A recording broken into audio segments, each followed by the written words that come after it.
हरे कृष्ण। आप लोग को स्वागत है भगवद गीता का कोर्स में। आगे 9वां श्लोक में बताते हैं संजय ने धृतराष्ट्र को, एवं मुक्त्वा हृषिकेशं गुडाकेशः परन्तपः यतस्य इति गोविंद मुक्त्वा तृष्णी बभुव। संजय ने कहा, इस प्रकार कहने के बाद शत्रुओं का दमन करने वाला अर्जुन कृष्ण से बोला, हे गोविंद, मैं युद्ध नहीं करूंगा, और चुप हो गया। आगे बताते 10वां श्लोक में, हे भरतवंशी, उस समय दोनों सेनाओं के मध्य शोकमग्न अर्जुन से कृष्ण ने मानो हंसते हुए ये शब्द कहे।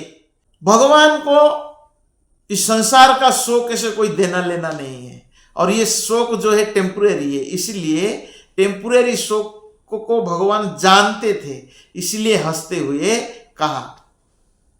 श्री भगवान उवाच, अशोच्यान् मनुष्योच्चस्त्वं प्रज्ञावादंश्च भाषसे गतासु न गतासुंच नानुशोचन्ति पंडिताः।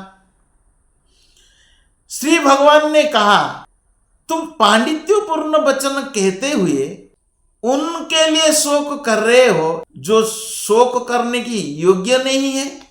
जो विद्वान होते हैं वे ना तो जीवित के लिए शोक करते हैं न मृत के लिए। भगवान गुरु का पद को संभाल लिया यहां और उपदेश देने लगे। तुम तो अपने आप को पंडित मान रहे हो, लेकिन पंडित तो कहीं से भी दिख नहीं रहे हो। जो विद्वान व्यक्ति होता है वो जानता है कि ये शरीर जब तक है दुख आएगा, शरीर और आत्मा में अंतर क्या है, और इसीलिए वो मृत के लिए और जीवित के लिए शोक नहीं करता। नत्वेवाहं जातु नाशम नत्वनेमे जनाधिपः न चैव न भविष्यामः सर्वे वयमतः परम। ऐसा कभी नहीं हुआ, मैं नहीं था और तुम नहीं थे, और ऐसे कभी नहीं होगा, मैं नहीं रहूंगा और तुम नहीं रहोगे। तो ऐसा कभी नहीं हुआ कि मैं नहीं रहा हूं या तुम नहीं रहे हो, समस्त राजा न रहे हो, और ऐसा कभी नहीं है कि भविष्य में हम लोग नहीं रहेंगे। नित्य नित्या नाम चेतन चेतना नाम एको बहुनाम यो विदधाति कामान। तो आगे 13वां श्लोक में कहते हैं, देहि न अस्मिन् अथा देहे कौमारम यौवनम जरा तथा देहांतर प्राप्ति धीरज तत्र न मुह्यते। जिस प्रकार शरीरधारी आत्मा इस वर्तमान शरीर में बाल्य अवस्था से तरुणावस्था में और फिर वृद्धावस्था में निरंतर अग्रसर होता रहता है, उसी प्रकार मृत्यु होने पर आत्मा दूसरे शरीर में चला जाता है। धीर व्यक्ति ऐसा परिवर्तन से मोह को प्राप्त नहीं होता।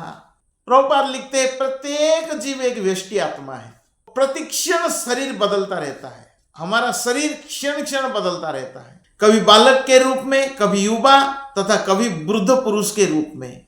हम बालक थे, युवा हो गया, और वृद्ध शरीर को भी हम प्राप्त करेंगे, वृद्धावस्था भी आएगा, लेकिन आत्मा वही रहता है। आत्मा कभी बदलता नहीं, आत्मा का कोई परिवर्तन नहीं है। अतः अर्जुन के लिए ना तो भीष्म न ही द्रोण के लिए शोक करने का कोई कारण था, अपितु उसे प्रसन्न होना चाहिए था कि अपने पुराने शरीर को बदलकर नए शरीर ग्रहण करेंगे और इस तरह वे नई शक्ति प्राप्त करेंगे। तो अर्जुन को किसी भी परिस्थिति में शोक करने की आवश्यकता नहीं। भगवान श्री कृष्ण इस श्लोक में अर्जुन को बता रहे हैं कि शरीर बाल्य अवस्था से तरुणावस्था, तरुणावस्था से वृद्धावस्था को प्राप्त होता है, और शरीर त्यागने के बाद ये देहांतरण होता है। ये देह को त्यागने के बाद दूसरा देह प्राप्त होता है। तो आत्मा का तो कोई परिवर्तन नहीं है। किसी भी अवस्था में अर्जुन को शोक नहीं करना चाहिए। आत्मा का तो किसी भी अवस्था में जन्म मृत्यु नहीं है। जन्म मृत्यु इस शरीर का है। अगर ये सोचते ये शरीर का भी है तो ये शरीर पंचभूत में बनाया हुआ है, अर्थ, इधर फायर, एयर, वाटर। भूमि पानल वायु खम, ये 5 एलिमेंट्स हैं। पंचभूत शरीर त्यागने के बाद पंचभूत में लीन हो जाता है। तो फिर शोक करने के लिए क्या आवश्यकता है? ऐसा भी तो कोई मूर्त और जीवित नहीं है।